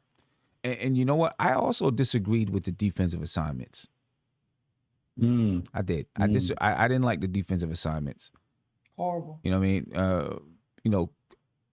The defensive assignments that I had for when we did the pregame, I had Kemba guarding Terry Rozier. That happened. Right. I wanted Evan Fournier guarding Gordon Hayward, RJ Barrett guarding LaMelo Ball. Right. And I believe RJ was guarding Gordon Hayward and Evan Fournier was guarding LaMelo Ball. Obviously there's certain times when there's switches and things like that. Mm-hmm. But for the most part, I wanted LaMelo Ball to be RJ Barrett's assignment and Evan Fournier to be Gordon Hayward's assignment. Gordon Hayward lit up RJ Barrett last year. Yeah, lit him up. You know what I'm saying? Would he have lit up Evan Fournier? Probably. But I feel like that would have been a better defensive assignment for Fournier. LaMelo Ball tonight, man, I mean, he almost had a triple-double. 17 rebounds, 9 assists. However many points he had, I don't know, 11, 13, 12 points. He was crashing on the boards. Crashing on the boards. Yeah. If you watch LaMelo, he was crashing on the boards. Yeah. It was the effort. I don't understand it, bro. It's like one of those things where you can win rebounding and still lose rebounding at the same time. Yeah. Because the guards are not boxing out. And we've seen this on multiple occasions with this Knicks team. Like it extends to RJ now. Now RJ forgot how to play. I don't know what he's doing now. Like I think they're in a bad funk, and the only way to sometimes break stuff like that, at least what I've seen in other teams, is to play other players. Give your team a little bit of energy, a little boost. You're not taking anything away. The guys know that they're here. RJ knows he's on this team. Randle knows this is his team. You just playing guys to get, if anything, you should be catering to Randle's ego and how he plays So if he's gonna sulk and be a certain way, if you take him out the game or don't give him the rock and things aren't going his way, then do it with the guys around him. Take some of those guys out and inject some of the young dudes in there to let them run up and down so Randle can still do his thing, but we're getting what we want out of our team. If we can't get it from him because, you know, his ego may be too fragile or whatever, he starts to sulk.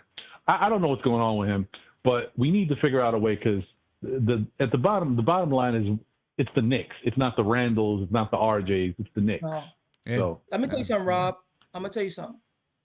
When you look at the last 4 games and when Randle pairs up with guys that are athletic and longer and they add resistance, he gets shut out. He gets shut out. And then when you see it for a period of time, his body language. I'm gonna say the first half, he was doing just fine. And Miles Bridges, he wasn't doing nothing. But that second half, when Miles Bridges started figuring it out, and he started adding pressure, he shut Randle out. And the thing is, when you shut your best player on the floor out, you can shut your whole team out. Because he's the guy that brings a certain energy that we're following him from an offensive standpoint, what he does for our team, since he handles the ball and he's more of the focus when he's on the floor. So again, it's with your attitude and your energy why it's been like this for the starters the last four games. Period. Right. There's no rhythm. There's no rhythm by your best player. And again, Sim, the pick and roll, when Obi does it, even if he does not get the ball, it makes the defense shift. When Randle's on the floor, it's easy for the Hornets to run at him. And you know when you run at him, he can't make that quick pass as soon as he sees it. So again, our best player, when things are not going his way, it's the small things. It's about positioning yourself, setting hard screens for a guard. That's all. That's all you have to do to get a space, to get our shooters open and in rhythm. When I see Draymond set hard screens, Randle is strong and big enough to do that. Just hit them. There's a lot of stuff that this offense that we need him as a threat. He has to make himself a threat without even touching the ball. And that's the difference between him and Obi. Obi make himself a threat even when he don't touch the ball. Wow. You know, because when I was listening to Ron speak right now, like something just popped into my head. Like and everything he said was the total truth. But, you know, it just may be that the way that Randle played last year was because we had defensive players around him. And this year we flip-flopped from having defensive players around him because we thought we needed more scoring. And it just hasn't, you know, at least for the first 12 games, the offensive players around him are just not working with him. You know, there's always things that you need to do to fit puzzles in together. And, you know, he wants to have the ball in his hands. He wants to be the scorer, but he is not an elite defender. So you need perimeter defensive players around him. You need rim protection around him. I don't know. Like, you know, people keep on saying, you know, he wants to be the main scorer or wants to be I don't think he want to be the main scorer. I don't know if he really, I don't know. You know what I'm saying? His attitude is what led me to believe that, because, I mean, I don't know if, I mean, it's hard for me to think that you don't see it, Sim. Because we've seen way too much. I don't know if the pouting. I mean, he pouts when he doesn't get a foul call. I don't know if he's pouting because he's not getting shots or because he's not scoring the basketball. Because we've seen nights when this season, a couple of nights when he wasn't shooting because somebody else was hot. Like in the first quarter, Kemba was hot, so he was feeding Kemba. So I don't know if it's that. That was right. I don't know. I don't know if it's that. He pouts because when they played hard defense on him, and he pouts when he's not having fun playing basketball. And that's when it happens, Eddie. See, if you look at the Ananobis, when the Ananobis was guarding him, and they played with a certain aggression on him, it's like he shuts himself out. But I don't think he's pouting because he's not the main scorer or not the high scorer. I don't think that's why he's pouting. I think maybe he's pouting because he's like, damn, I can't get what I want. I can't get to my spot. You know what I'm saying? what I was trying to say is that it's not that. What I was really trying to say is, to get the best out of a Julius Randle, you have to build defensive players around him, okay? So that he can focus on being an offensive player, because he's not the best defensive player. And that's why I think we had some success last year, because we had defensive players around him, and he was able to, and even his numbers look better because of the defensive players around him. Nerlens Noel is a great fit next to him, because he hedges a lot. He puts his hands on the ball, and he defends the rim. He's not always just soaking in the middle of the paint, and he can switch up on the defender on a perimeter power forward per se. And Randle can play down low a little bit more. But this year you're not seeing that. I think I don't want to overlook the fact, and I know, people say, whatever. It's not about Elfrid Payton right now with what I'm about to say, but let's not overlook the fact that he played with Elfrid Payton for 3 years going into last season. Yeah.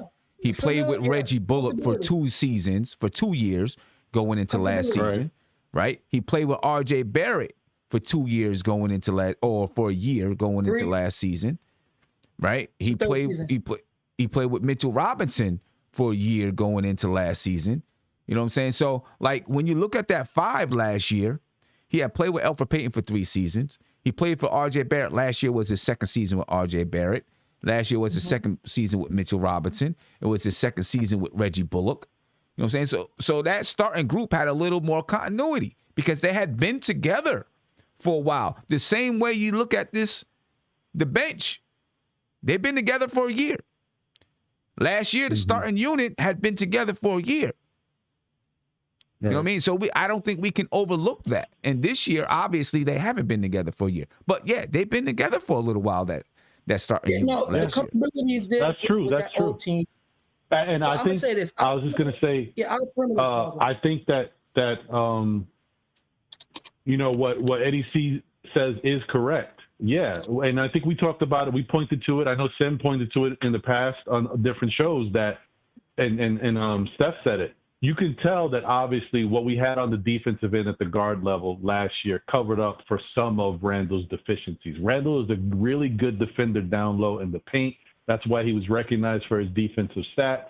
But when it comes to the perimeter, he's a little slow to get out there to certain points. And having these other guys helped cover that up. Now that you got other poor perimeter defenders and Randle's being asked to do a little bit more, but he's still doing what Randle does. It's just that we need more from him, but maybe he can't give it to us on the defensive end because this is what he's always been doing. There's nothing new. It just looks worse because the rest of the perimeter defenders are bad.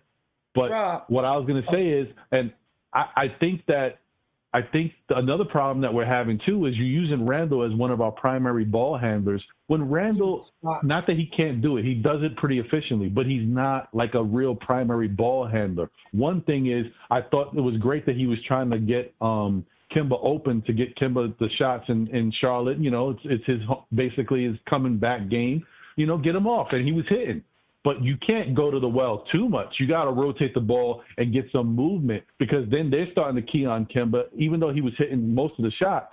But now you don't have any rhythm. Like a true point guard or a true person who handles the rock knows how to move the ball in certain points so that the rest of the offense isn't stagnant. And he's not that person. This goes back to Tibbs. Tibbs is doing things that I think are incorrect for trying to incorporate this newfound offense. He's not past. They're not. I knew this was going to be one of these games where Randle was going to give up the ball a lot. The reason why I say that is because Fournier had his little press conference and he mentioned, or it was an article, and he mentioned that he thought there was too much ISO ball and they weren't moving the basketball. So I felt like this game they were going to try to move the ball and get a lot of assists. And we finished with 17 assists. I mean, even when we're not trying, we finish with more assists than that. So it's just, I don't know. There's a lot of bad things. I think this team is better than what it's showing. It is. But we got to clean up some stuff. And I think, Sim, you're right. We need some practice. And we just haven't had a good chance to get practice. So yeah, it's some damn practice, effort. Man. We need some practice. But hey, I'm gonna get up out of here, ladies and gentlemen. I appreciate you guys for being on with me. Have a great weekend. Ron, the NBA report was dope yesterday. You know what I'm saying? And it's gonna continue to get better. So we're looking forward to how that show grows and develops and the little nuances. I like that word, that grow into the show. So ladies and gentlemen, please go check out the NBA Report. It's the first show, the very first one. Go check it out. There's a lot more to come, and it's going to continue to grow and grow and grow and develop. And I think you guys are going to love it with some of the things that's going to be in store. So, Ron, thank you for that. Thank you. You and John. Thank you and John for that. Appreciate it. Appreciate you, man. I'm going to get up out of here, Ron. Appreciate your time, man. All right, later, y'all. All right, later. Later. All right, man. Eddie, man, you want to hit us with some last words before I get out of here? Yeah, man. I'm gonna hit you off with some positivity. Obi Toppin, has turned over a new leaf. He's looking great this year. Emmanuel Quickley's defense has been night and day from the first 3-4 games till now.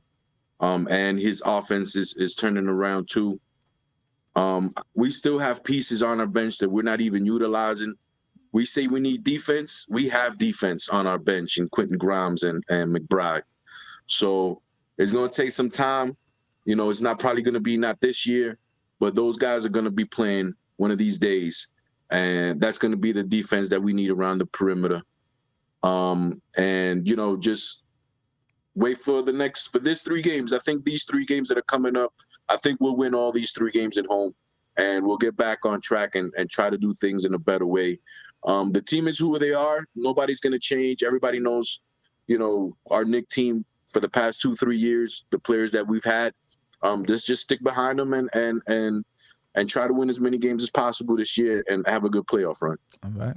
Mark? Thanks for letting me on, Sam. No doubt, good show. I'm going to just say this, man. I just want to see effort. When I see the effort lacks, that's when I get mad, because that's important. I don't care if you miss shots, but if the effort ain't there, that's a big problem to me. That's like you giving up. I don't like that. So, again, let's just play with the energy. Just bring the energy. Just bring the energy. Our starting lineup need to bring the energy.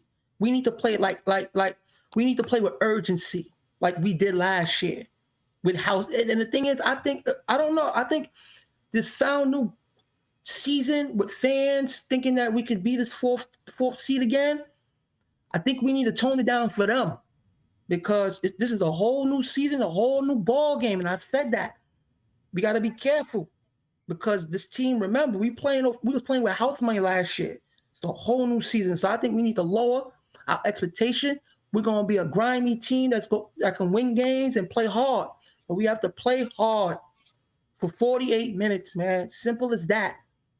Simple as that. Okay. All right. Shout out to the chat. Shout out to Eddie. Shout out to Rod. Shout out to the caller. Shout out to you, Sam. Appreciate you. Ladies and gentlemen, we're out of here. Be peaceful. Spread love as usual, man. We gonna get better. We gonna get better, ladies and gentlemen. Bro. Trust it. We are going to get better. We're out of here. This is NBK, nothing but Knicks. When Sim passed the assist, you know that it's #1 show that breaks down the game. If you can't play defense, stay out my way. Dribble the ball, come down the lane. 5 seconds on the shot clock. Who gon' win us the game? You wanna hear Nick updates and trade rumors? Postgame reviews, this the place you tune in. So tell a friend just to keep the ball moving. Like the page if you feeling the movement. Every game we coming to win. Give us a sub like a player that came off the bench. This is NBK, nothing but Nick.